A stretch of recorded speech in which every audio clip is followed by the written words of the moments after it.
If you are what you say you are, a superstar, then have no fear. The camera's here and the microphones, and they wanna know. Oh, oh, oh, yeah. Yeah. Hola amigos de las artes marciales mixtas, bienvenidos al Último Asalto, programa entre Apex, lo que para cualquiera podría ser un problema, pero para nosotros es una bendición porque podemos entrar en las historias personales de los peleadores, que como habréis notado es una de las cosas que más nos gusta hacer. Así que hablaremos de la historia de los hermanos Bonfim, una historia de superación con un personaje que nadie esperaría, pero también retomamos la sección Se está agarrando de la jaula y hoy aquí se le va a dar bastante duro a Ronda Rousey, cuidado con lo que se viene. Pero tenemos mucho más, hablaremos de cuáles son los próximos combates en la sección Warwick, o por ejemplo, hablaremos de los grandes protagonistas y sus mejores anécdotas en Sonrisas y Lágrimas. Todo esto en El Último Asalto. El Último Asalto, con Gonzalo Campos y Jorge Lera.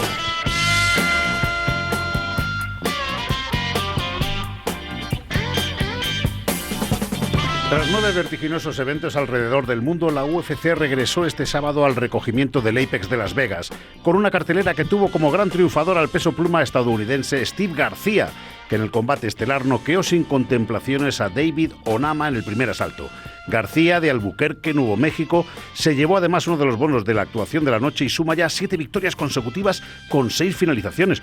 Ojito con el Mean Machine, Gonzalo. Nos gustó mucho Steve García y además, como contamos en la retransmisión, este main event aparentemente insulso ha servido para catapultar su figura. Es como si Steve ahora tuviese el empaque para coger nombres más grandes y sinceramente yo ya estoy en su barco. Yo. Pero si hay algo de lo que se va a hablar durante mucho tiempo es de nuevo la polémica, esta vez generada por el combate de pesos pesados entre Waldo Cortés Acosta y Ante Delija. El combate fue un auténtico pandemonium. El croata noqueó al dominicano en el primer asalto cuando el árbitro decidió parar el combate tras una avalancha de golpes. Cortés Acosta se quejó entonces de un posible piquete de ojos. Los vídeos demostraron que sí, que Delija en su ataque había metido uno de sus dedos en el ojo de su rival. Como el combate se había detenido, todo parecía indicar que el resultado iba a ser de no contest, pero una vez más la UFC permite que se reanude un combate que se había detenido. Cortés se recuperó, dijo que seguía peleando y a continuación fue él el que noqueó a Delija, de los cielos a los infiernos en cuestión de minutos, pero eso sí, de nuevo, una decisión muy cuestionable por parte de las autoridades de la UFC. Hostias, Jorge, vaya con las noticias flash, ¿eh? Si lo llegamos a ver te pinchamos Glad Traffic y arrancas tu sección directamente. Que no, Jorge, que yo te entiendo, que esto era muy jugoso para dejarlo caer en el olvido y es verdad que hoy en la escaleta no lo íbamos a tocar mucho, pero si quieres yo acorto un poco Warwick y me das tu versión de lo ocurrido entre el Salsa Boy y el problema andante. Perfecto, sí señor. Y este sábado, nueva ración de Apex, previa al eventazo numerado del Madison Square Garden del 22 de noviembre. En el pequeño cuartel general de la UFC, el combate estelar lo van a protagonizar en el peso welter el brasileño Ismael Bonfim y el rude boy jamaicano Randy Brown. Y como venimos haciendo en las últimas semanas, repasaremos todas sus anécdotas para que estéis a tope con el evento en Sonrisas y Lágrimas. Pero hoy vamos a contar una historia muy especial que habla del clan Bonfim y no puedo esperar para oírlo en tu ya clásica sección, Jorge, la parte del programa que hace Jorge Lera y que no tiene nombre salvo cuando es después de un pay-per-view. Que no, Jorge, ya basta de gusanearte que parezco Ronda Rousey. ¡Que arranque Todopoderoso!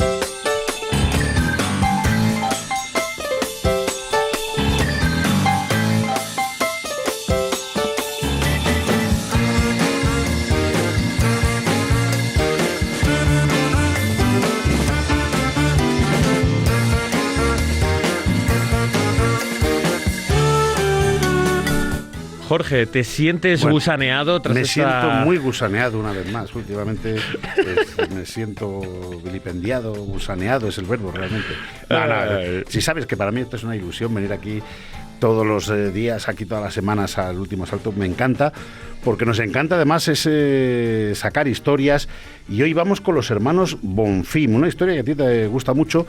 No son los primeros ni los últimos hermanos en la UFC, bueno, ha habido de todo tipo, ¿no? Las hermanas Shevchenko, los hermanos Nate y Nick Díaz, Usman y Kamaru y Mohamed Usman, los Topuria tenemos, los hermanos Walker también, que están de moda. Bueno, son Pensaba muchos. que te ibas a hacer el panenquita, que ibas a ir de culto y no ibas a mencionar a los nuestros. Anthony Pettis y Sergio Pettis también, pero bueno, por supuesto los nuestros, que son los que más tenemos. No, solo esas decía ganas. que igual no lo mencionabas. No, hombre, Digo, no, joder, sí, ¿cómo sí, qué para culto que- está este hombre? No, les tenemos que dar ahí en un punto culminante y darle la importancia que tienen, porque además dentro de poco tenemos ahí a Alexander en acción y estamos ya deseando. Pero esta gente, bueno, pues van a participar esta semana en el Apex de Las Vegas, que tanto nos gusta, esas semanas entre Apex o nada, Apex, eso está clarísimo. Pero vamos. Entonces, yo creo que esa es la actitud. Y además vivimos ahí, siempre hay cosas interesantes. Bueno, en este caso, el combate estelar, su primer combate estelar, Gabriel Bonfim contra Randy Brown. Dentro del peso welter, en el peso ligero, Ismael Bonfim contra Chris Padilla, dos hermanos, el mayor y el pequeño. Pero cuando hay dos hermanos, normalmente hay uno que es mayor que el otro. Entonces, el mayor es Marreta y el pequeño es Marretiña. La verdad es que, bueno, tenemos más ganas de ver a Gabriel. Ismael es un buen peleador, 29 años, lleva un 2-2 en la UFC. Bueno, pues ganó a Terence McKinney, que está muy bien, a Vin Pitchell, pero luego perdió con Benoit Saint-Denis, perdió también con Nazim Sadikov. Es un poco, bueno, se ha quedado más un peleador que, bueno, que de clase media, ¿no? De clase media, pero clase media la ofreces mucho, porque Sí, hombre, si contra claro, quien claro, has perdido por es contra supuesto. Benoit Saint-Denis y demás, cuidado con ello, ¿eh? Pero clase media comparado con el hermano Gabriel, de 28 años, se lleva un año y medio. El hermano pequeño, Gabriel, viene con un récord de 18-1, 3 KOs y 13 sumisiones, es decir, tiene un récord fantástico. Va a protagonizar ese combate estelar contra Randy Brown, contra el Rude Boy jamaicano, que es un buen combate. Gabriel lleva un 5-1 en la UFC, tan solo tiene una derrota en su carrera y en la UFC, que fue un combate en 2023 con Nicolás Dalby. ¿Te acuerdas? El vikingo loco, que fue un combate además en el que Gabriel empezó muy bien, pero el combate enloqueció y en esa locura el vikingo ganó. Única derrota que tiene en su carrera Gabriel Bonfim, pero por lo menos tuvo el consuelo de que le dieron el bono, también el bono de pelea de la noche, o sea que fue muy buena pelea. Entonces vamos a repasar un poco la carrera de estos dos. Yo creo que más prometedor Gabriel, que está clasificado, es el número 14 en la categoría, y vamos a ver un poquito esos orígenes que siempre nos encanta, ¿verdad, Gonzalo? Sí, pero tengo la sensación de que ambos hermanos pintan muy bien, aunque tengan un Sí. récord corto dentro de la UFC. Cuando el tropiezo de Nicolás Dalby es un peleador que está contrastado dentro de la compañía y fue un tropiezo de los que más, no es que me ha ganado este porque es muy bueno, es que la locura me han ganado, y Ismael, siendo el malo, como te digo, tiene un perfil alto. Entonces, creo que estos dos hermanos, ambos van a llegar a estar dentro del top 15. Y además tienen un estilo bonito, técnicamente son muy buenos, y vamos a comentar pues lo que han sido pues sus inicios. Ellos vienen de São Sebastião, que es como un distrito dentro de lo que es Brasilia. Brasilia es una ciudad un poco extraña porque es una ciudad que se creó a principios de los 60 para ser capital. La capital era Río de Janeiro y dijeron los políticos, no, vamos a hacer una capital en el interior, un poquito artificial. Tiene 3 millones de habitantes, que en Brasil es poco si lo comparamos con esas grandes urbes, ¿no? Con Sao Paulo, con Río de Janeiro. Y ahí pues este distrito de São Sebastião es donde surgen los hermanos Bonfim, familia numerosa, eran 12 hermanos.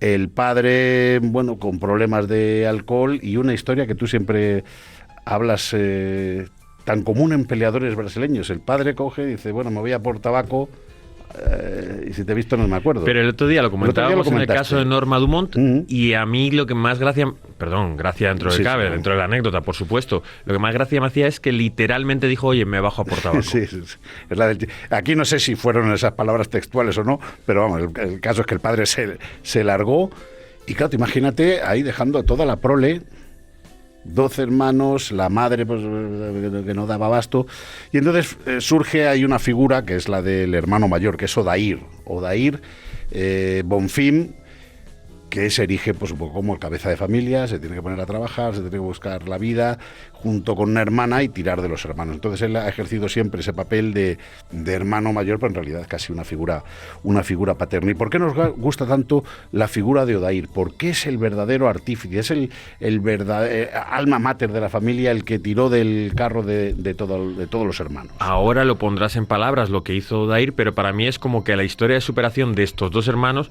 no es ni la de Gabriel ni la de Ismael, es la de Odair. Exacto. O sea, bastante tienen, pero evidentemente el que tiró del carro fue siempre Odair, que fíjate qué cosa más curiosa, porque él cuenta, que es una historia además que tú me dijiste, venga, vamos a ponernos sobre la pista. El hermano Odair, pues le gustaban las artes marciales. Al lado de casa tenían ahí un gimnasio de artes marciales, creo que era de karate, entonces bueno, pues él fue a entrenar, y claro, entrenó un mes. No porque no le gustara, sino porque no tenía para pagar la mensualidad. Entonces, para aprender, tenía tantas ansias de aprender, que lo que hizo fue buscarse un agujero, hizo un agujero en la pared y veía las clases desde fuera para aprender y luego intentar reproducir los movimientos, y eso fue el comienzo de esa pasión que tuvo Odair, al que luego apodaban Samurái, por las artes marciales. ¿No te parece que es súper plástico, súper de historia ese niño que no tiene para hacer lo que él quiere y que le hace un agujero a la pared para poder ver el deporte, la clase? Pues esos son los comienzos, fíjate, derribando muros, es la historia de los Bonfim. Primero no lo derribó, sino que le hizo el agujero para ver todo esto.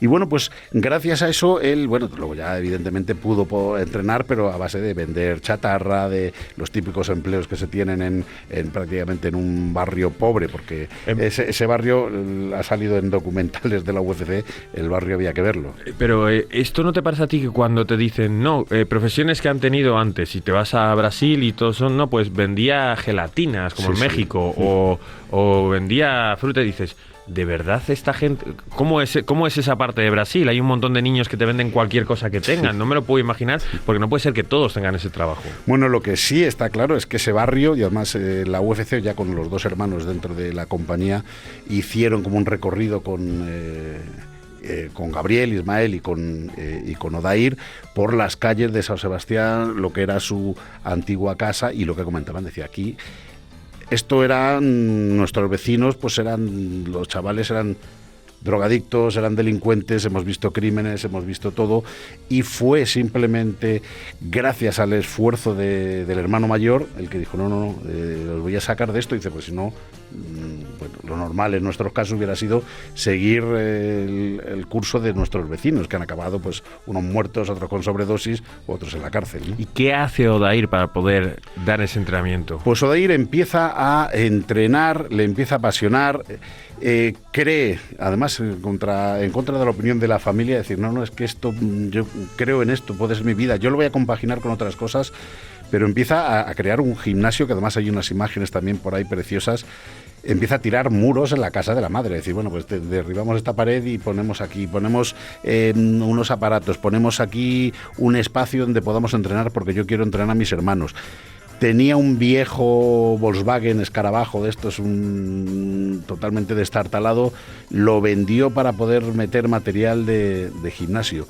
Y de esa manera, pues él se fue formando, fue inculcando a sus hermanos disciplina, orden, sentido del deber y de estar en el deporte, porque además decían, es que nuestro hermano era terrible, si llegábamos el viernes, teníamos algún tipo de competición y no estábamos preparados, dices, que nos mataba, ¿no? Lo decía bromeando, ¿no? Pero diciendo, era una disciplina por parte del hermano ante la falta de la figura paterna, que fue lo que hizo que estos hombres llegaran allá a ser peleadores profesionales. ¿Y no te parece, para la situación, no se lo recomiendo absolutamente a nadie, pero que fue una solución increíble el hecho de tirar esas paredes, poner unos tatamis en el suelo, unas máquinas, y tirarse todos los días, todo el rato con sus hermanos en el tatami? Es decir, que la zona de juegos fuese, oye, yo he aprendido lo que es una guillotina y te lo voy a hacer. Es decir, eso es un caldo de cultivo para peleadores.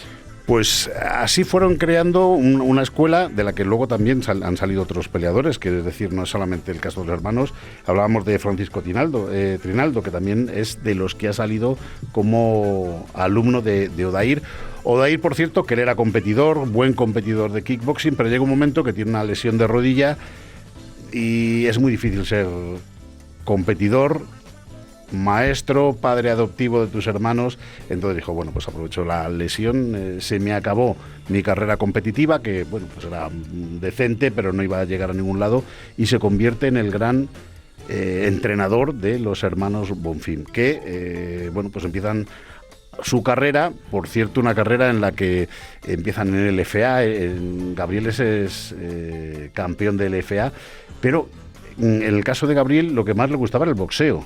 Él tenía pasión por el boxeo, llega a hacer 5 combates de boxeo profesional, es campeón de Brasil, pero se da cuenta que en Brasil el boxeo no tiene el mismo desarrollo. La verdad que es un país muy curioso porque tiene los mejores peleadores en las distintas artes marciales, pero en boxeo nunca han tenido grande, quitando Eder Joffre y pocos más, y Acelino Freitas, que es el que el otro día se pegó con Vanderlei Silva, que acabó con eso como el Rosario y la Aurora, pero muy poquitos boxeadores. Entonces dice, no, yo me tengo que centrar en MMA, y ahí llegaron a la carrera, que se consumó, curiosamente, el día que llegan a las Dana White Contender Series.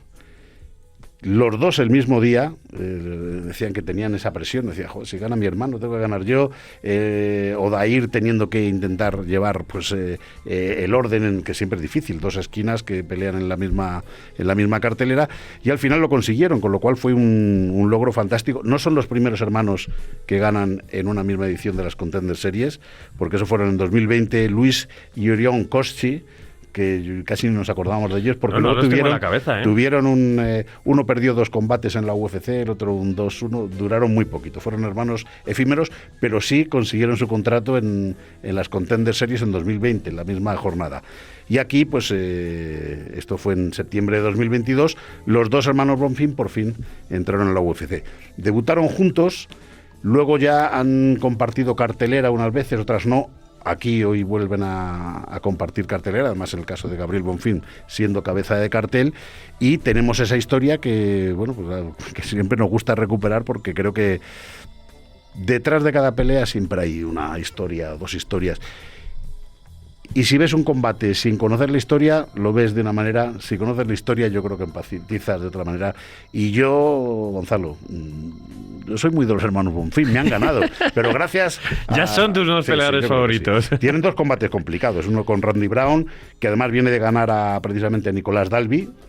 Y el otro pues con Chris Padilla, que viene también con una racha fantástica, o sea que va a ser una buena cartelera, y nosotros con los hermanos Bonfim, ¿no? Efectivamente. Últimamente, y independientemente de que Chris Padilla sea un buen peleador, Ismael es favorito para su combate. En Winamax lo tienen con 1.48 frente al 2.65 de Chris Padilla. Esto es lo que se viene la semana que, bueno, este mismo viernes vamos a hablar de lo que ha pasado para ver el futuro. Vamos a hacer el What a Week. Ladies and gentlemen, give it up for the What a Week Man. Calling all calling for the prince of the south. Killer yabba dabba douche. I just got up. Still rapping, slapping kittens and grabbing my crotch. I'm the artist, the golf artist, the hard as a rock. You gon' mess around and make me knock your fruit juice loose. Banana, your watermelon, and pomegranate too. Rhyming kung fu, that split bamboo. Crowd rocking, ain't no stopping that rapping ass fool. I've been bad, bro, but you getting mad for. Vamos a analizar lo que se nos viene en base a lo que ha ocurrido. Bueno, es como se hacen los análisis, ¿no? Del pasado ves el futuro. Oye, querías hablar de Baldo Cortés Acosta, se te ha notado en la introducción, en las noticias flash, has hecho todo el desarrollo de lo que ocurrió. Es que fue una de las historias más emocionantes del año. Primero, o sea, si quitamos el aspecto pero no vamos polémico, a hablar 5 minutos de si ello. quitamos el aspecto polémico, es increíble que te veas noqueado, el otro equipo celebrando, tú has recibido una andanada de golpes que te han pegado por todos los lados, porque uno fue en el ojo, pero los otros fueron golpes tremendos de Antedelia. Reanudas el combate y lo ganas con prácticamente con una mano. Fue impresionante. Ahora, hay que revisar los arbitrajes y las decisiones. Claro, pero para eso necesitaríamos una sección. Si entramos en esto, no hacemos por todo eso. El programa. Pero la vamos a dejar pendiente. Baldo Cortés Acosta, el boxeador del peso pesado que no noquea, y de pronto sale y en 30 segundos noquea. Es que es increíble. A Baldo Cortés Acosta me da la sensación que no le va a dar para hacer la pelea por el título por una sencilla razón. Estamos esperando a Cyril Gane. Cyril Gane, Tomás Pinal tienen que volver a hacer esa pelea, ¿no crees? Sí, yo creo que la revancha es de cajón. Pues la semana pasada, haciendo el What a Week, teníamos un peleador que estaba en la misma situación, Alexander Volkov. Ay, señor. ¿Y qué pasa cuando tienes 2 contendientes que no pueden pelear por el título? a eliminarse entre ellos. A eliminarse entre ellos, y esa es la pelea que tiene que haber para Waldo Cortés Acosta buena contra pelea, además, ¿eh? Alexander Volkov. Me gusta. En el lado B, ante Delija, es que técnicamente ganó su pelea en un momento. Yo creo no que le puedes castigar, ¿no? Si se ponen bravos, Lo echan de la UFC. No, pero podrían decir, oye, yo esto lo impugno y es no contest. Yo ya me he abrazado con mis entrenadores y tal. A mí el señor paró el combate, el árbitro, ¿no? Pero bueno. Si se ponen bravos es un no contest, ¿eh? Porque yo creo pasó, que tienen la norma la tienen en la mano. Exacto. Yo lo que haría es no castigarle demasiado. No, es que él tampoco le puedes castigar, tampoco, porque no fue tan flagrante como el de Cyril Gane. Fue en el fragor de la batalla, No, pero, creo, ¿no? pero vamos. tiene un poco de razón Waldo Cortés Acosta, que le dio una entrevista a nuestros compañeros de Zona Lover, donde está allí este MMA, que hablaba con él y dice, y en ese intercambio de puños, ¿para qué ibas a abrir la mano? Porque ahí estábamos pegándonos con los puños cerrados. Porque, ¿cuál es el objetivo? Porque yo sí que te digo una cosa. El que entrena con guante de boxeo tiende a abrir más la mano, porque muchas veces estás pegando sin la mano cerrada. El que entrena con la mano de MMA, pues bueno, tiene que cerrar el puño para poder pegar, porque como pegue con la mano endeble, se te dañan los dedos. Lo que decíais también. Una cosa es relajar la mano, claro, y otra es estirarla completamente en un acto que es volutivo. Por eso te digo, yo sí siento que si tú estás dando una patada, te salga naturalmente como querer apartar el posible peligro con la mano. Pero cuando tú estás intercambiando, como ante Delija, no había ningún motivo para tener una mano abierta. Pues no, pero hay que tomar cartas en el asunto con los piquetes, desde luego, porque se nos van al garete muchos combates. Pues yo, con Ante Delija, que es el número 9 del mundo, he empezado a pensar en un hombre que ha desaparecido. ¿Quién era el peso pesado que siempre era el cartel principal de todos los Apex, de todas las peleas de Estados Unidos? Un noqueador que dábamos 3 veces por año en Eurosport y que ya no estamos dando. Derrick Lewis. The Black Beast. Sí, señor. Ese hombre que está en el puesto número 8, que en su último combate a Tyson Teixeira se lo baja en 30 segundos. Pensábamos que estaba ya en la división inserso Derrick Lewis y dijo, ¿quién es el nuevo prospecto? Pues aquí estoy yo para frenar la carrera. Es un duelo de pegadores. Sí, señor. Vamos con más nombres. Vamos con Steve García, el protagonista del evento, en una actuación que nos encantó. De hecho, preocupante por parte de David Onama. A este sí le vamos a castigar más. Uno muy bien, con lo que esperábamos, y David Onama nos decía un poquito. Pues a Steve García yo también le quiero ver en un duelo de pegadores, y creo que, como hemos dicho en la introducción, ya se ha ganado el cartel. Yo creo que Steve García ya entra dentro de, oye, hay que verle, hombre, es un noqueador. Que lleva de victorias. Sí, pero luego. El posicionamiento de ganar un evento con el nombre y estando mencionando de cada 2x3 y conociendo su historia, le ha dado. Y yo, es un poco cruel para este hombre. Quiero ver un duelo de pegadores. Hay un hombre que ha ganado una de sus últimas 5 peleas, pero han sido de un perfil muy alto, como Jair Rodríguez, Ilia Topuria, por ejemplo, y no es otro que Josemet, el número 9. Creo que Steve García y Josemet es algo que apetece ver. Sí, señor, sí. AM lo retiramos, a este paso, pero bueno, claro, pero esto es así. Pero así, no te vamos a poner a uno fuera del top 15, ¿no? Casi sería más insulto. Exacto. Y a David Onama, número 13, probablemente haya amanecido cuando estén viendo este programa un poquito más abajo, pues le pondría le haría que fuese un trampolín. Es decir, él para otro de fuera. ¿Sabes que siempre hay que ver quién puede entrar dentro del ranking? Pues bueno, pues se van a enfrentar Pat Sabatini y Chepe Mariscal, que están en unas rachas increíbles. Son dos peleadores que es verdad que no son muy conocidos, pero bueno, creo que los dos llevan 5 victorias consecutivas así. Que el ganador pelee por el top 15 contra David Onama. Y nos vamos con 2 últimos combates que he querido destacar porque, aunque nos lo pusieron en la cartera preliminar, son las contendientes oficiales al título. En este caso, del peso gallo, que domina Kayla Harrison. Son Ketlen Vieira y Norma Dumont en un combate que podría haber ganado cualquiera de las dos. ¿Y qué nos sorprendió? Sí. Pues pensamos que había ganado Ketlen, ¿no? Nosotros pensábamos que sí, que fue decisión dividida. Prácticamente todo el mundo pensaba que había ganado Vieira. ¿Y aquí qué deberíamos hacer en el Warwick, Jorge? Aquí deberíamos penalizar analizar como lo que nosotros pensamos o como lo que ha ocurrido. Yo creo que como lo que ha ocurrido, porque no podemos. Sí, el resultado no lo podemos cambiar. Nosotros de aquí no podemos alterar nada. No. Vale, pues mira, te cuento un poco cuál es la situación de la división, que es interesante. Peso gallo, 135 libras, donde dominó Ronda Rousey, que es de la que vamos a hablar en la siguiente sección. La campeona es Kayla Harrison. Desde la salida de Amanda Nunes tras recuperar su título contra Juliana Peña, hemos visto cómo estaba a falta de una gran estrella, pero llegó Kayla Harrison, arrasó completamente. Pero claro, Peña viene de perder precisamente. Pennington también perdió su última pelea contra Kayla Harrison. Bueno, no sé si contra Kayla Harrison, contra Peña. Pierde contra Peña, ¿no? Sí. Claro, Pennington pierde contra Peña el título, lo recupera Peña y Peña lo pierde contra... Entonces las dos han perdido su última pelea, no van a pelear contra Kayla Harrison. Kayla Harrison está esperando a Amanda Nunes. Ronda Rousey hasta hace nada parecía que igual volvía y podía hacer esa pelea. Entonces, Norma Dumont, por la racha increíble de victorias que tiene, debería ser la que pelea por el título. Pero claro, no vamos a quitarnos de una Amanda Nunes contra Kayla Harrison, si es posible. Que pelee contra Rocky Pennington para ver si es la retadora número 1 después de todo lo que ocurra, y a Ketlen Vieira que pelee contra alguien que esté un poco más abajo, como Irene Aldana, por ejemplo, revancha de 2019, y vamos a ver qué es lo que se da. Está por ahí Yana Santos, que es una peleadora interesante, pero yo creo que esta podría ir directamente contra Que Vieira me da mucha pena, porque las derrotas con Pennington y con Dumont las podía haber ganado perfectamente. Sí. Fueron decisiones divididas, cerradísimas, que incluso nos... entonces, tenemos que ser un poquito generosos con ella, ¿eh? O sea que... ¿Y qué hacemos entonces? Si es que está todo muy complicado. Está muy comprimido, ¿no? Está muy comprimido, pero bueno. Bueno, le debemos una para la siguiente, ¿no? Que gane Irene Aldana y luego... Hoy no llamo a Selby para decirle lo que hay. Llama a Selby, hombre, sí. Pues si no le voy a poder decir esto. Bueno.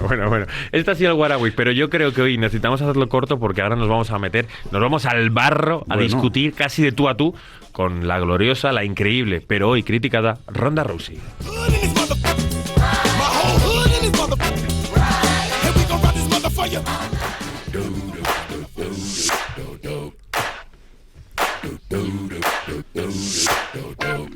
Hoy se nos está agarrando de la jaula Ronda Rousey. This is that ice cold Michelle fight for that white gold. This one for them hood girls, them good girls, straight masterpieces. Stylin', wildin', living it up in the city. Got Chuck's on with Saint Laurent. Gotta kiss myself, I'm so pretty. I'm too hot. Toca hablar de la que ha sido la peleadora más importante de la historia de las artes marciales mixtas, que no la más grande, que esa es Amanda Nunes. Jorge, ha abierto la boca y se ha agarrado muy fuertemente a la jaula. No te tiembla el pulso, cosa que es admirable por tu parte, de meter en esta sección a uno de los más grandes mitos de toda la historia de los deportes de contacto. Yo meto ahí a todos, ¿eh? Pocas figuras tan populares ha podido haber como Ronda Rousey. No me tiembla el pulso porque sé que esto no lo va a escuchar ella. Quiero decir, si esta sección y este momento fuese de Dani Várez, no la haría, porque digo, que hay que meterse con Dani Várez, que encima pues va directo a la repercusión. Pero aquí ella ha tomado la decisión de dar una entrevista, no suele dar muchas entrevistas que no estén demasiado pactadas, y ella ha sido la que ha querido, bueno, no sé, se habría tomado unos whiskitos antes de entrar porque ha querido ser mala. Ha querido revolver el avispero, ha querido gusanear. Decir, yo si vengo aquí a hacer declaraciones, no me voy a ir diciendo 4 trivialidades. Dice, voy a azuzar aquí. Es que a ella le han preguntado por Jorge Lera y se ha metido con el Atlético de Madrid aprovechando. Claro, es decir, lo que ha hecho es me pregunta por una cosa, pues me voy a algo que tenga que ver para hacer daño. Bueno.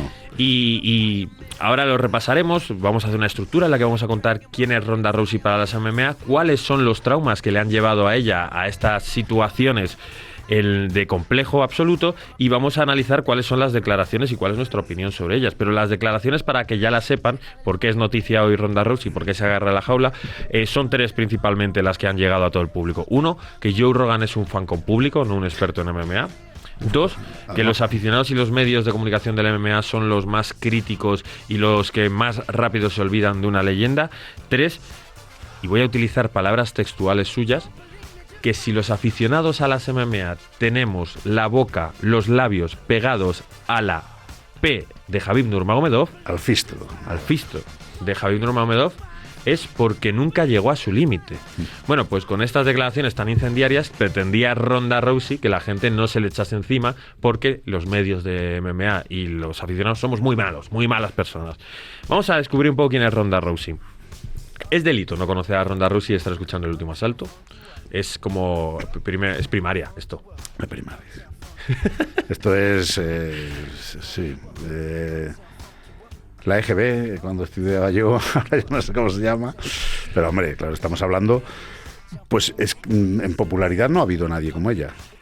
A nivel femenino no. Femenino no. Y a nivel masculino muy poquitos, pues posiblemente solo Conor. Ronda Rousey podía estar antes de una pelea en los 3 talk shows más importantes de Estados Unidos para promocionarla. Sí, sí. Yo siempre cuento una anécdota que es curiosísima. En el mundo del boxeo, en la revista de Ring, el salir en la portada de la revista de Ring es como... casi más importante que ser campeón del mundo. Es que tienes que ser como un gran icono. Y Ronda Rousey fue portada de la revista de Ring, la única no boxeador que aparece ahí en la portada de Ring. Eso quiere hablar del ruido que se hacía en esa época tan importante, de la magnitud de esta figura. Porque esta persona revolucionó los deportes de contacto. Como decimos, si se escribe un libro de deportes de contacto, no de MMA, Ronda Rousey tiene un capítulo, porque es la que permite que las MMA femeninas lleguen a la UFC, la mayor promoción de artes marciales mixtas y la empresa actualmente de deportes de contacto más sólida que existe. Entonces, Ronda Rousey es la culpable de ello. No es que estuviesen buscando una chica, es que ella llegó y generó un ruido en Strikeforce que dijeron, esto tenemos que ficharlo. Y por eso fue, durante 2 años, la atleta mejor pagada de la UFC por encima de cualquier chico. Exacto, y una de estas figuras que la conocía y la quería ver pelear, gente que a lo mejor durante el resto de año no volvía a ver un combate. Eso es. Si estaba Ronda Rousey, sí lo querían ver. Ronda Rousey fue para las MMA lo que es Ilia Topuria para nosotros. La gente solo veía la pelea de Ronda Rousey. Era increíble. Y las peleas de Ronda Rousey duraban 1 minuto, lo que tardaba en derribar a la rival y hacerle una palanca de brazo, básicamente. Ronda Rousey es la primera campeona femenina de la historia de la UFC, crea la división de peso gallo. Y es que luego también fue atleta olímpica, había sido previamente en judo, tenía un background buenísimo. Y ya que hemos conocido un poco su gran figura, hay que conocer también su caída. Su caída viene en un enfrentamiento contra Holly Holm. Holly Holm luego demostró que era muy buena, pero en su momento no estaba contemplada como una posible rival de competencia, porque era una boxeadora y significaba, por lo que estábamos contando a todo el mundo, que Ronda la iba a derribar. Y Holly Holm, con una capacidad de movimiento espectacular, la noquea muy feo. Sí, fue una gran sorpresa porque Holly Holm es la única persona que ha sido campeona del mundo en boxeo y en la UFC, pero es cierto que no se la veía con los argumentos como para derrotar a la máxima figura que era Ronda Rousey. Fue un sorpresón. En ese momento la sorpresa fue tan mayúscula como, por ejemplo, la patada de Leon Edwards a Kamaru Usman. Es decir, ese fue el nivel de ¿qué ha ocurrido aquí? Posteriormente solo hace una pelea más, tras un pequeño tiempo de parón, de unos meses más largos quizás de lo que se hubiese esperado, en el que llega a ocurrir ese enfrentamiento entre Miesha Tate y Holly Holm. Miesha Tate se hace con el título. Amanda Nunes, si no recuerdo mal, en UFC 200 también le quita el título a Miesha Tate, y ya vuelve Ronda Rousey. Fue un parón para nosotros porque Ronda Rousey peleaba cada 4 meses, era la gallina de huevos de oro de la UFC, pero tampoco fue para tanto. Y esas 2 derrotas la condenaron y ella automáticamente decidió irse a la WWE. Hay que contar de dónde vienen los traumas de Ronda Rousey. Ronda Rousey nace en una familia deportista. Ronda Rousey es una de esos bebés que nace con el cordón umbilical enredado al cuello. Y estas dificultades de respiración, de oxígeno en el parto, provocan que ella sufra esta condición de apraxia, creo que es, que tarda como en... A ver.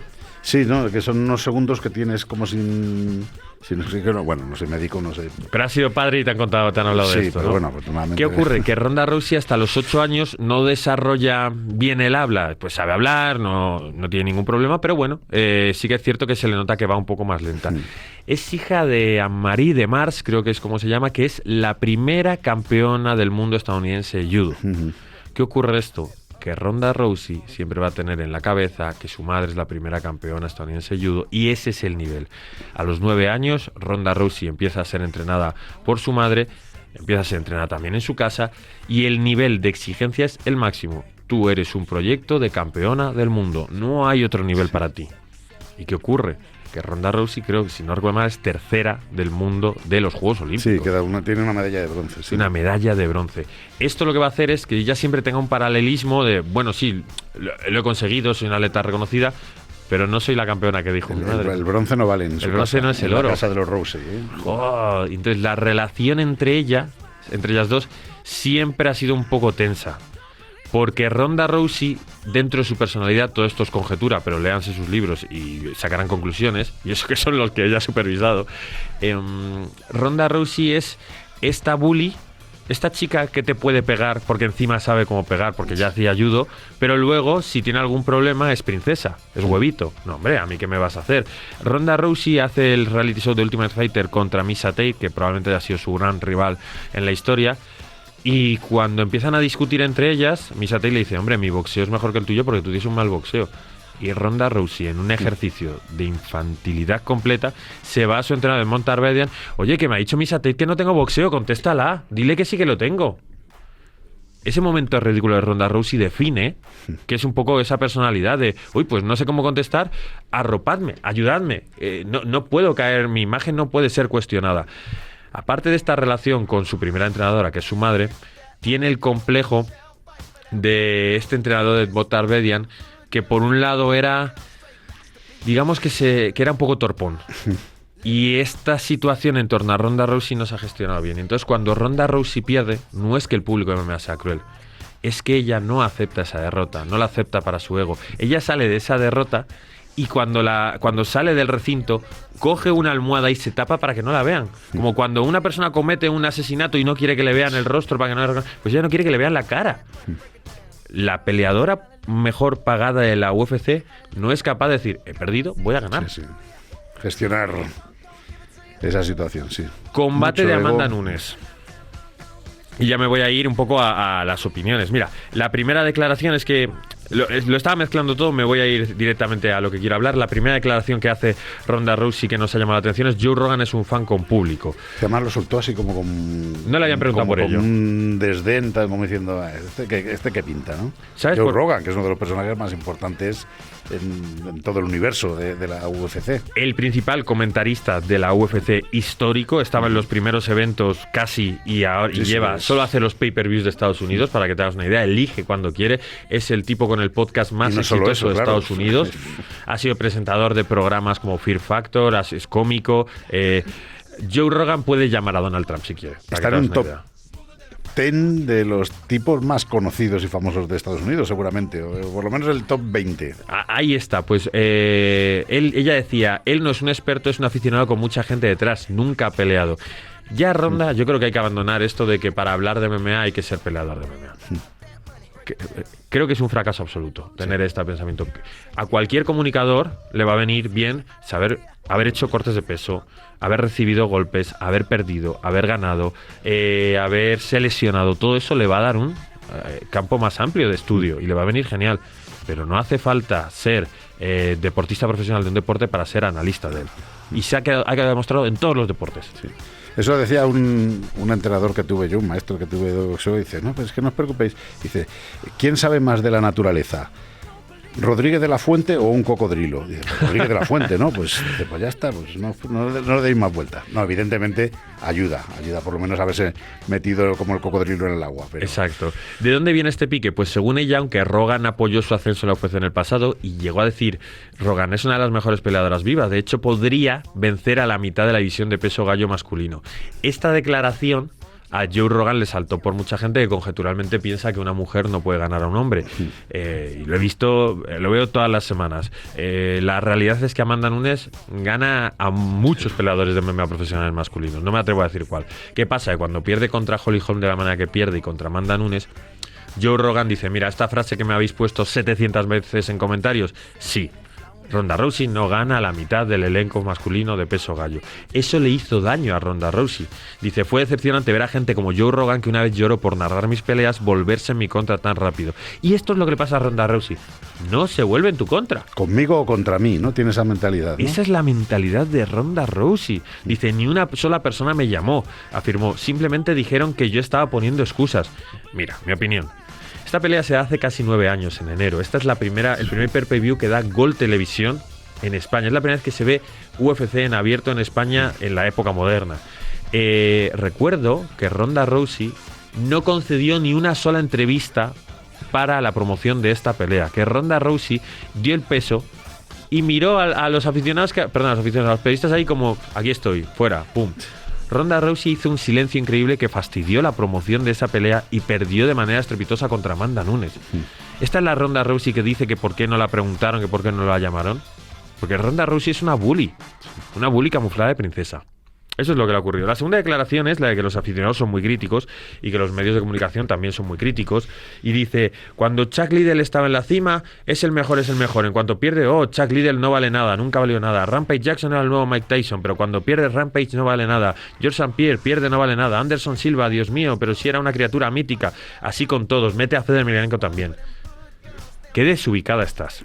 Quiero decir, George St. Pierre, ¿hay críticas de los aficionados o de los medios? Fedor Emelianenko, ¿hay críticas de los aficionados medios? Anderson Silva, estás hablando del Monte Rushmore de las MMA. ¿Cómo hemos empezado este programa? Ronda Rousey es la figura más importante de la historia de las MMA femeninas. Ronda Rousey es la portada de The Ring. Ronda Rousey es la persona que ha revolucionado las MMA. Ella se queda en que le estamos criticando las opiniones. No entiende el mapa. No, yo creo que con el paso del tiempo la gente que ha hecho cosas grandes tiene ahí el legado y no... Sí es cierto que en redes hay cierta tendencia también a eso, ¿no? Al subir y bajar, a enterrar a peleadores, pero yo creo que si estás hablando de medios de comunicación, un poco de una opinión más seria, más solvente... Oye, lo que has hecho ahí queda, ¿no? Claro, pero que Ronda Rousey ahora mismo parece una concursante de Gran Hermano que se ha hecho famosa de la noche a la mañana. Es decir, para Ronda Rousey ser Ronda Rousey tuvo que ser mini Ronda Rousey, un poquito más famosa Ronda Rousey, un poquito más, y como su primera derrota le vino siendo la peleadora de deporte de contacto más famosa del mundo y ahí vinieron sus primeras críticas, no supo gestionarlo. Si tú lees los comentarios de este vídeo, va a haber 4 pringados criticando. Si lees los de Generación MMA, va a haber 40. Si ves los de Joe Rogan, va a haber 4.000. Pero no te tienes que centrar en eso, se tiene que centrar en los 17 millones de seguidores que tiene. Se tiene que centrar en la probable oferta que haya de la UFC porque vuelva a pelear. Eso es el cariño que tiene la gente de ella, no en los comentarios que hay. Si siempre va a haber un comentario negativo. Yo digo siempre, los 2 mejores futbolistas de la historia son los más odiados de la historia. Perdón por Maradona, por Pelé, por Zidane, por Cruyff, por Di Stéfano. Messi es el jugador más querido y más odiado de la historia. Cristiano es el jugador más querido y más odiado de la historia, porque son los mejores. Y por eso tienen comentarios despectivos constantemente, porque generan eso. Y ella, sin embargo, se piensa que es criticada. No, eres adorada también. Parte de la grandeza, ¿no? Y por último, lo de mencionar los miembros, las partes de Khabib Nurmagomedov y que cómo le estamos apoyando y que esto es porque no se dio la máxima exigencia. Khabib Nurmagomedov gana el título, invicto. ¿Vale? O sea, la máxima exigencia ya ahí podría decirle dado. Defiende su cinturón en la pelea más grande de la historia de las MMA. Si eso no es la máxima exigencia, ¿qué es la máxima exigencia? Defiende varias veces el campeonato. ¿Qué esperas? ¿Qué pasa? Que lo que le ha pasado a Ronda Rousey es que ella pensaba que no podía perder. Entonces le da pena que haya gente que no ha perdido. Lo que valoramos de Khabib Nurmagomedov es que, pese a nuestro dolor, él decidió el legado antes que el dinero. Ronda Rousey pierde, hace una pelea contra Amanda Nunes en el que le dan una paliza que probablemente se lo hace por dinero y se va a la WWE.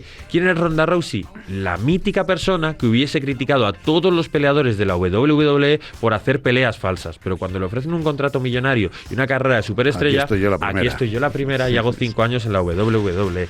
Esto es Ronda Rousey metiendo la pata y siendo contestada en el último asalto.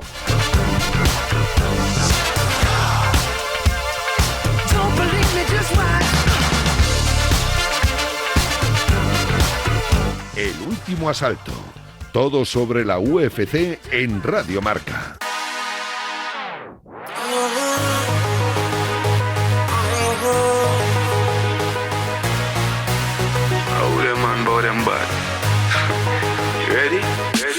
Coachy load from in a Netherlands. Where the grabbers think like Ali get up on. The scheme hot today we are the weatherman. A boy shoulda drop but the beretta jam. Long time we no kill a man. So we circle lemons like the little man.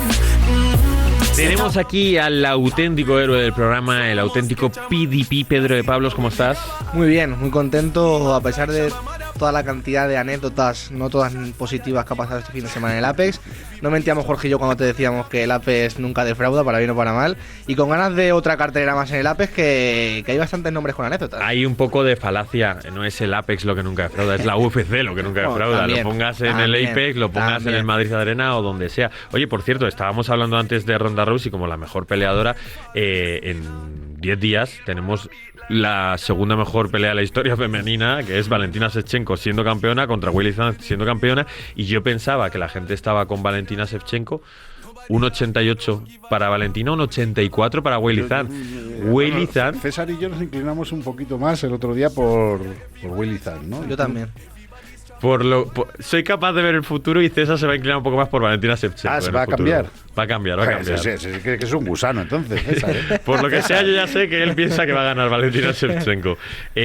Nada, quería comentarlo porque además con esta pelea una cosa que ocurre es que aunque... que hemos visto muchas peleas muy grandes, Ronda Rousey contra Amanda Nunes contra Chris Cyborg, pero es que estas dos son campeonas en su momento, como fueron justo Amanda Nunes contra Chris Cyborg, y por eso esa sería la siguiente mejor pelea femenina.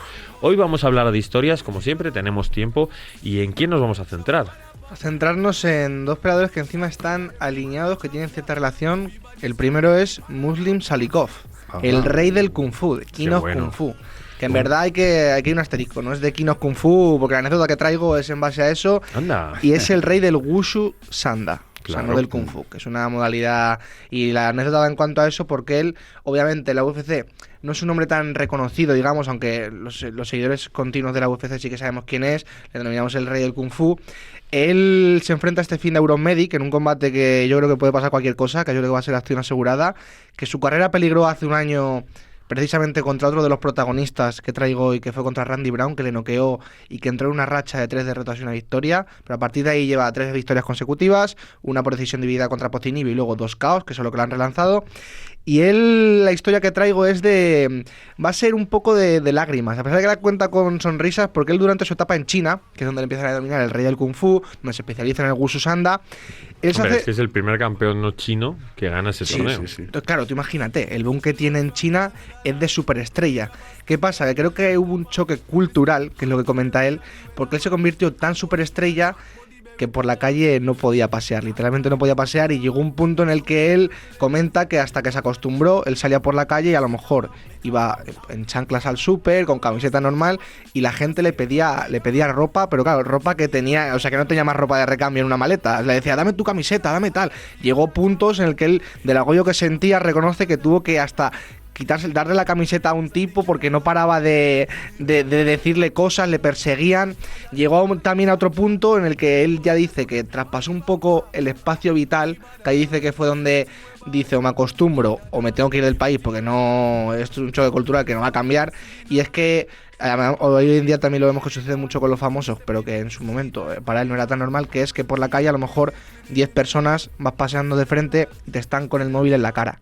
Y no tampoco para hacer, no son paparazzi, no son periodistas, son personas de a pie. Tú imagínate, para una persona como él, que no se le ve un tipo tampoco que le gusten mucho los medios ni que le guste mucho hablar, es un tipo comedido, relajado, pues ir por la calle, dice que te vengan 10 personas y estén con el móvil en la cara únicamente para hacerte una foto, pasársela a un amigo y decir, he visto a Muslim Salikov, al rey del Kung Fu, pues dice que a él le chocó mucho y que llegó a replantearse salir de China o buscar alguna solución. Dice que al final la mejor opción fue acostumbrarse, que eso iba a suceder sí o sí porque era una superestrella, y ahora sí que es cierto que con el tiempo en la UFC obviamente es un tipo que gusta verle, que es reconocido en cierta parte, pero ya no ha llegado a ese umbral de fama y de poder mediático. Los Juegos de Pekín, fue deporte de exhibición, y eso en China los Juegos Olímpicos escenificados en el propio país fue unas audiencias tremendas. Y hablas de dar camisetas, él en sus propias palabras dice que llegó a regalar calcetines, de no tengo absolutamente nada más, tu calcetín. Y al final hay un momento en el que se tiene que ir a Tailandia unos años y a competir en China. En el otro lado, Uros Medic, que por cierto es favorito para esta pelea con una cuota 1.52 frente a 2.45 Muslim Salikov. Yo sinceramente pensaba que iba a ser favorito Muslim Salikov, así que igual ahí tenéis algo donde hacer. Estuve hablando la semana pasada con Uros Medic y dice que lleva 8 años sin pisar su país, porque él llega a Alaska, a Anchorage, coincide ahí con Jared Cannonier y dice que no ha podido volver por papeles. Entonces él a su familia la ve cuando juntan dinero para que puedan ir a visitar a Estados Unidos, porque como salga a Estados Unidos no vuelve. Ostras. Fíjate qué duro ser una estrella de la UFC y llevar 8 años sin poder visitar tu casa. Joder, pues me quedo helado. No, y además lo que has dicho ahora de que no es favorito, recuerdo en su última pelea contra Carlos Leal, corregidme si me equivoco, pero también era muy no favorito. Porque Carlos Leal venía a ganarle en el primer asalto. Y cogió y le metió un knockout que dio la sorpresa. Y me sorprende que después de hacer eso, como que no hayan aprendido la gente la lección y digan, otra vez va a perder Salikov. A lo mejor Salikov da la sorpresa. Cuidado con Salikov. Vamos con más anécdotas. Vamos con Randy Brown, aquí sí que pueden ponerse un poco más serios, porque la historia de Randy Brown, a lo mejor vosotros la conocéis en concreto, pero mucha gente en casa no la va a conocer. Y es que a pesar de ahora mismo venir en muy buena racha, él para hablar un poquito por encima se enfrenta a Gabriel Bonfim en el evento estelar. Es un peleador muy dinámico, que gusta mucho verle. Además, su última pelea contra Dalby fue un combatazo, además con el KO que consiguió. Él, desde que es sometido por Jazz de la Madalena, que es el actual campeón de peso welter, gana 4 victorias, pierde una y la que pierde es contra Brian Battle, que a pesar de todo lo que ha pasado con Brian Battle de los cortes de peso, es un peleador muy bueno también, o sea que no pierde contra cualquiera Randy Brown. Y aquí llega el quid de la cuestión, que es el problema que tiene familiar, que él desde muy pequeño, su padre entra en prisión, además entra en prisión de cadena perpetua por la ley Rico. Para que no sepa la ley Rico, el padre pertenecía a una organización criminal, a una banda organizada. Todo lo que hace la ley Rico es penalizar a la gente que forma parte de estas bandas organizadas de manera muy severa, y el padre lleva en la cárcel, pues ya te digo, desde que él es pequeño. Sin embargo, él comenta en varias entrevistas que no es el típico hijo rencoroso que al enterarse de la historia de su padre no quiere saber nada de él, sino que él comenta que bueno, su madre tuvo que volver a Jamaica por este tema. Él desde pequeño se cría en Jamaica, pero él dice que él nunca dejó de perder el contacto con su padre, que todas las semanas hablaba con él por teléfono, le hacía visitas, y él lo que dice es eso, que él cree en la redención, que él no va a echar piedras sobre el tejado de su padre, que su padre obviamente lo hizo muy mal, porque pertenecía a una banda organizada con todo lo que eso conlleva. Os podéis imaginar lo que pudo llegar a hacer el padre, pero que él dice que conforme han pasado los años, que él ha hablado con su padre, que él ha notado cómo el padre también ha cambiado, que todo el mundo se merece una segunda oportunidad, aunque ahora mismo a día de hoy, según esta ley, según la pena que tiene, se antoja un poco difícil, pero que él sí que dice que él pide a la vida o al futuro o al destino que en algún momento su padre sea capaz de salir de la cárcel para poder ver a sus nietos, que es su sueño, que él por muchas victorias en la UFC que tenga, por lo bueno que consiga, por los caos que llega a tener en la UFC,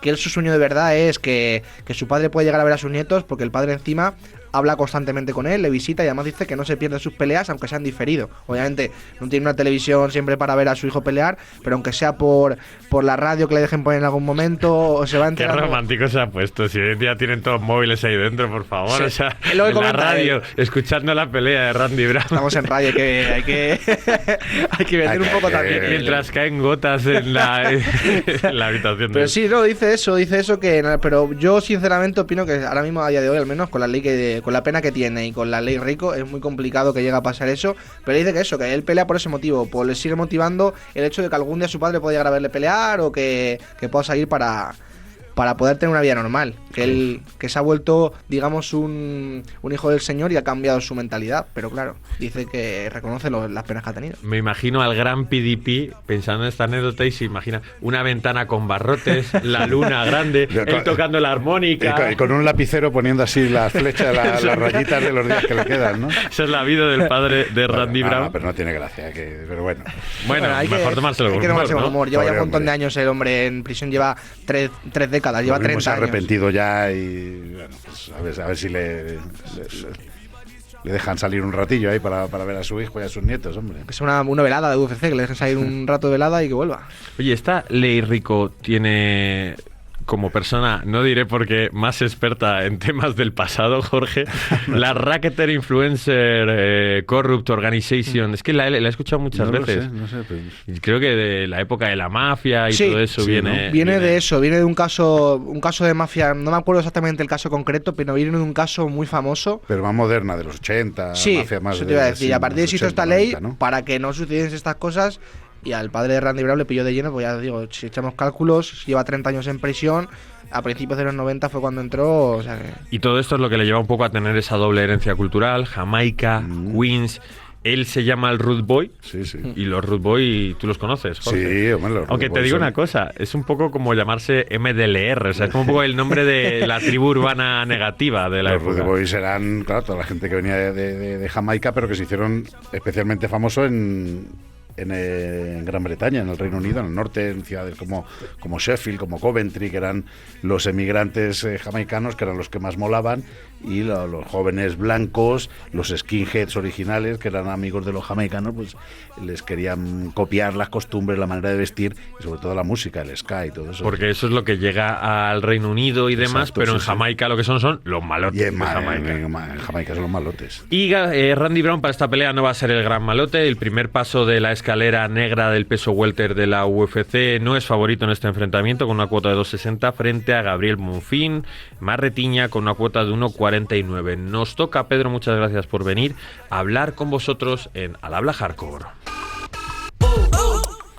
¿Sabes lo que es? Bótalo hasta 1, bájalo hasta 2. ¿Sabes cómo es? Bótalo hasta, bájalo hasta ¿sabes lo que es? Bótalo hasta 1, bájalo hasta 2. ¿Sabes cómo es? Bótalo hasta, bájalo. Papi, cámbiale. Jorge, todavía no recuerdo por qué escogí esta canción, teniendo en cuenta que critico muchas veces tu selección musical, siendo tú el que Bueno, más pero sabe yo me estaba moviendo, si te has dado cuenta, ¿eh? Yo hago la música que escucha el no es señor mi estilo, presidente. pero- Yo ya le he escuchado suficiente. Sintonicen. Anda. Quiero mantenerles al corriente. Esta canción que hace Teo Lucadamo con Mucho Muchacho, una canción que a mí me llama mucho la atención, nos lleva a hablar con vosotros en los últimos 4 minutos del programa. Malky Ibiceta me dice: aprovecho para hacer una pregunta a Gonzalo. ¿Cuántos idiomas hablas? En las retransmisiones me ha parecido escucharte, te decía al menos 3, aunque igual estoy flipándolo. De vez en cuando saco esta pregunta a la palestra. Sí. Pero bueno, ¿Tú yo prefieres aquí- el mito? Yo prefiero el mito. Yo te he escuchado un montón de... En la última semana, ¿cuál fue? Un idioma de estos... Eran, no sé... Coreano, por pero ejemplo. Era coreano o algo así. Que te sí, dije que una- me gustaba más el acento de una- sur. sí, que del norte. era coreano, sí señor. Mi secreto es que soy como un perro. Es Exacto. decir, yo entiendo el idioma, pero no lo hablo. ¿Sabes? El sit. Lo entiendo, Exacto, claro, exacto. por ejemplo. Bueno, yo me gusta contarlo para que vamos a hacer más mito de esto. Pero que no se cuente mucho por aquí. Esto- Solamente para los hardcores, ¿eh? Para los hardcore fans que están escuchando al habla hardcore. Nosotros tenemos la posibilidad de escuchar la realización estadounidense. Y en Estados Unidos pues tienen un traductor para ese tipo de esquinas. Entonces yo me pincho la realización. Justo en el descanso Hago giro de se ruedas. sube y escucha al traductor inglés traduciendo el idioma original. Exacto. ¿Qué ocurre aquí? El gran problema son los peleadores brasileños, porque tú te pones a escuchar a un brasileño hablar portugués y más o menos entiendes lo que está diciendo. Y cuando de pronto entiendes una cosa del traductor portugués, sí, y en el de inglés dice otra cosa distinta, dices, ¿qué traduzco? ¿Lo que tengo que traducir del inglés o lo que muchos españoles están entendiendo del brasileño, ¿sabes? Del portugués. Es el principal problema. Hemos hecho ruso, daguestaní, coreano, brasileño, francés. todos los idiomas. De todo, pero bueno, ya sabéis, ese es el secreto. De Nieto Corralo dice: hola chicos, en la división de pesos pesados Tomás Pinal es muy favorito. ¿Creéis que podría bajar y reinar en las 205 libras para tener más actividad y competitividad? Yo creo que la gran mayoría de los pesos pesados pueden llegar a dar 92 kilos con un corte de peso. Sí, además a Espinal no se le ve que podría. Es Pero gigantesco. luego rendir es distinto, ¿no? Claro, pero para Tomás Pinal, que no habrá hecho un corte de peso en su vida, en vez de pesar 115 de manera natural, bajarse a 105 de manera natural y luego hacer el corte. Me por cuesta poder- verlo. ¿Por habilidades crees que podría reinar? Yo creo que sí, ¿eh? Sí. Sí, tiene esa Sí, capacidad. pero bueno, con el sacrificio de ese corte de peso, que no iba a ser sencillo. Pero bueno, no sé, a mí me gusta mucho Tomás Pinal, independientemente de lo que ocurriera en el último combate, me parece buenísimo. En el que él no técnicamente. tiene ningún problema y lo que hay que hacer es repetir ese combate y ver quién es el mejor entre los dos. Y por último, Luis Javier García Sainz Esquerra nos dice: ¿qué opináis de que en estos momentos no haya ni un solo campeón daguestaní? Cuando Khabib dijo que solo era porque no les daban oportunidades. Umar pelea por el título, Ankalaev pelea por el título y ahora Islam pues no es campeón. Yo creo que aquí estamos jugando un poco gusaneando, porque Islam no gusaneo. es campeón porque no quiere ser campeón. O sea, no es que no quiera ser campeón, es porque quería irse a por un título y le obligaron a quitarse el otro. Pero Islam tiene estatus de campeón. Y yo creo que además el potencial de un país no se mide solo en los campeones, que son 8 y pueden ser circunstanciales. A lo mejor ha habido momentos en los que él ya había dejado el título y no lo tenía. Claro. O imagínate ahora Merab lo dejan. Bueno, ya no hay georgianos porque no sé. Yo creo que se ve en el top 10 de cada división. El número de países, ahí es donde se ve realmente el potencial. Claro, yo cojo la pregunta de Luis Javier y digo, tienes toda la razón. Bien el clan anti-daguestaní ahí trabajando fuerte, pero si tienes a Umar que ha hecho el título, Ankalaev, que era campeón hace 2 meses. Sí. A Islam, que técnicamente es un campeón. Y que pueden en cualquier momento recuperar. Por querer hacer ese girito de no tiene ninguno, realmente nos estás haciendo hablar de que son campeones todos. Claro. O sea, no, es que no tienen un título, son campeones todos. Porque Ankalaev lo era hace 2 meses, Islam es como si lo fuese, y Umar es el principal contendiente de una división.